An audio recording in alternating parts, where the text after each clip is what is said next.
ঠিক এরকম পারফেক্ট রোজ সিরাপ বা গোলাপ শরবত যদি বাড়িতে তৈরি করা যায়, তাও আবার কোনো রকম কেমিক্যাল, রং বা প্রিজারভেটিভ ছাড়াই শুধুমাত্র 5 থেকে 7 মিনিটের মধ্যে, তাহলে ব্যাপারটা দারুণ ইন্টারেস্টিং হয়, তাই না? ন্যাচারাল কালার, কেমিক্যাল ফ্রি এই রোজ সিরাপ 1 বছর পর্যন্ত সংরক্ষণ করে রাখা যাবে, তাও আবার কোনো রকম প্রিজারভেটিভ ছাড়াই। এটা একবার বাড়িতে তৈরি করে রাখুন, মোটামুটি 100 থেকে 200 রকমভাবে এটাকে ব্যবহার করে নিতে পারবেন। এই ভিডিওটা না দেখলে আপনাদের বিশ্বাসই হবে না এত সহজে রোজ সিরাপ বাড়িতেই তৈরি করা যায়।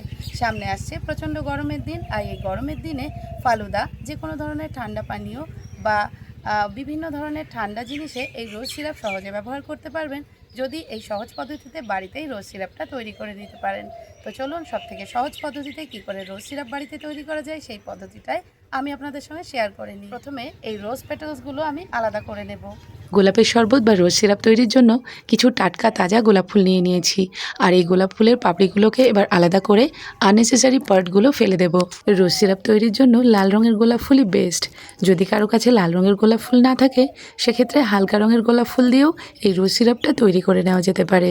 আর লাল রঙের গোলাপ ফুল হলে সিরাপের রঙটা হবে একদম পারফেক্ট। গোলাপের সুন্দর রং আর সুগন্ধের জন্য অনেক সময় ছোট ছোট পোকামাকড় বা মথ এই ফুলের মধ্যে বাসা করে থাকে, তাই ফুলগুলোকে ভালো করে বেছে সুন্দর করে জলে ধুয়ে নিতে হবে। ফুলের এই অংশগুলো আর কাজে লাগবে না, তাই এগুলোকে ফেলে দেব। গোলাপের পাপড়িতে আছে vitamin A, C, E, K আর ফসফরাস, আয়রনের মতো গুরুত্বপূর্ণ মিনারেলস, যা আমাদের শরীরের জন্য অত্যন্ত উপকারী। গোলাপ ফুলের পাপড়ির গায়ে জল লাগে না, কারণ এর ওপরের অংশে রয়েছে হাইড্রোফোবিক নামে ওয়াটার রিপেলিং মোমের মতো একটা আস্তরণ। এই জন্যই গোলাপ ফুলের পাপড়ির গায়ে জল লাগে না, ঠিক সেই কচুর পাতার মতো। গোলাপের পাপড়িগুলোকে ভালো করে ধুয়ে নিলাম। এবার একটা কড়াইয়ের মধ্যে 250 থেকে 300 গ্রাম পরিমাণ পরিষ্কার জল নিয়ে নিলাম। আমি আন্দাজ করে 250 থেকে 300 গ্রাম জল নিয়ে নিলাম। আপনারা চাইলে কাপ মেপেও নিতে পারেন। জলটা একটু ফুটে উঠলে এর মধ্যে দিয়ে দেবো আমি রোজ পেটালসগুলো। যেহেতু গোলাপের পাপড়ির গায়ে জল লাগে না, তাই এটাকে একটু নাড়াচাড়া করতে হবে। একটু গরম পেলেই পাপড়িগুলো নরম হয়ে জলের সঙ্গে মিশে যাবে। দেখুন, একটু নাড়াচাড়া করতেই গোলাপের পাপড়িগুলো কেমন জলের সঙ্গে নরম হয়ে এসেছে। অনেক বেশিক্ষণ ধরে জাল করে নেওয়ার দরকার নেই, মোটামুটি 4 থেকে 5 মিনিট একটু জাল করে নিলে গোলাপের পাপড়ি থেকে সুন্দর করে লাল রঙটা জলের মধ্যে চলে আসবে। গোলাপের পাপড়ি মিশ্রিত যে জলটা আমরা পেয়ে যাব, সেই জলটা প্রথম অবস্থাতে একটু হালকা রঙের থাকবে। আর এই জলটা কি করে পারফেক্টভাবে রোজ সিরাপ তৈরি হবে বা কালারটা এক্স্যাক্টলি ওরকম কিভাবে আসবে, সেটাই কিন্তু একটা টুইস্ট। আমি আগেই বলেছি কোনো রকম প্রিজারভেটিভ বা কোনো রকম রং ছাড়াই এই রোজ সিরাপটা তৈরি করে দেখাবো, তাই কোনো রকম রং বা বিটরুটের রস কোনো কিছুই দেব না। জাস্ট একটা জিনিস দেব, 1 চিমটি, তাতেই কত সুন্দর পারফেক্ট রোজ সিরাপের কালারটা চলে আসবে। গোলাপের পাপড়ি থেকে কালার, ফ্লেভার সব কিছু এই জলের মধ্যে চলে এসেছে। এবার এই জলটাকে ভালো করে ছেঁকে নিতে হবে। একটা চামচ, খুন্তি বা স্প্যাচুলা দিয়ে গোলাপের পাপড়িগুলোকে হালকা হাতে প্রেস করে করে সুন্দর করে রসটা সম্পূর্ণ বার করে নিতে হবে। 5 মিনিট জাল করে নিতেই গোলাপের পাপড়িগুলো একদম সফট টেন্ডার হয়ে গেছে। এর মধ্যে রয়েছে প্রচুর রস, তাই একটু চেপে চেপে সম্পূর্ণ রসটা বার করে নিয়েছি। গোলাপের পাপড়ি মিশ্রিত জল একটা বাটির মধ্যে নিয়ে দেখাচ্ছি। দেখুন কত সুন্দর একটা রং এসেছে। এই রংটা কিন্তু সম্পূর্ণ ন্যাচারাল গোলাপ ফুলের পাপড়ির রং। এই ন্যাচারাল কালারটা আরও বেশি শাইনি আর গ্লসি করে তোলা যায় কিভাবে, সেটাই এবার করে দেখাবো। ভিডিওর এই স্টেজে এসে যদি একটা লাইক দিতে ভুলে যান, প্লিজ একটা লাইক দিয়ে ভিডিওটি কন্টিনিউ করুন। এবার একটা কড়াই গরম করে কড়াইয়ের মধ্যে নিয়ে নেব আমি এই গোলাপের পাপড়ি মিশ্রিত জল। এই রোজ সিরাপের জন্য আমি এখানে 80 থেকে 100 গ্রাম পরিমাণ চিনি নিয়েছি। আমি প্রথমে 300 গ্রাম পরিমাণ জল নিয়েছিলাম, সেটা রিডিউস হয়ে মোটামুটি 250 গ্রাম পরিমাণ হয়ে গেছে। আর এই 250 গ্রাম পরিমাণ গোলাপের পাপড়ি মিশ্রিত জলের জন্য 100 গ্রাম বা 80 গ্রাম পরিমাণ চিনি লাগবে।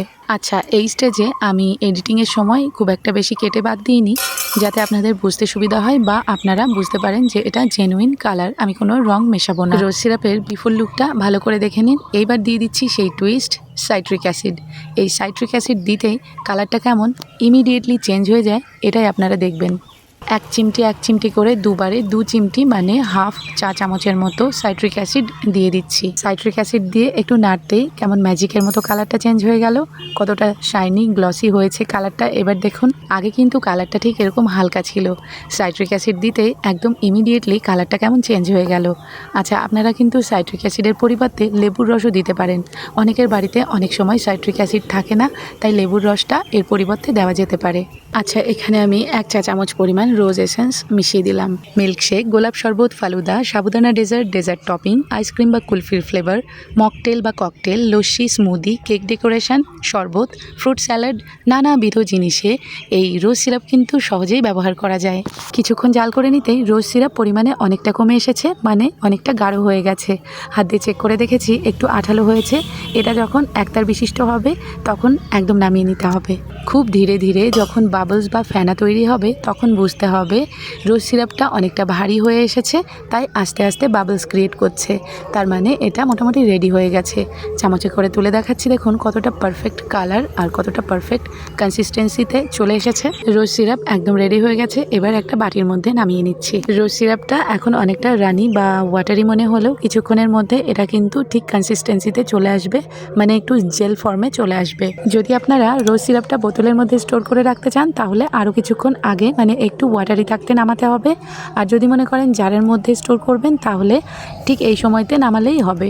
আমি বারবার চামচে করে তুলে দেখাচ্ছি, মানে এটা দেখানোর চেষ্টা করছি যে রোজ সিরাপটা কোনো অংশে ক্রিস্টালাইজ বা সলিড ফর্মে আসেনি, শুধুমাত্র সাইট্রিক অ্যাসিড দেওয়ার জন্য। লেবুর রসটাও কিন্তু সাইট্রিক অ্যাসিডের কাজই করবে। এই দেখুন রোজ সিরাপটা একটু ঠান্ডা হতেই কেমন জেল ফর্মে চলে এসেছে। এবার আমি এটা একটা কৌটোর মধ্যে স্টোর করব। এটা ফ্রিজের নর্মাল টেম্পারেচারে মোটামুটি 6 মাস থেকে 1 বছর পর্যন্ত ভালো থাকে।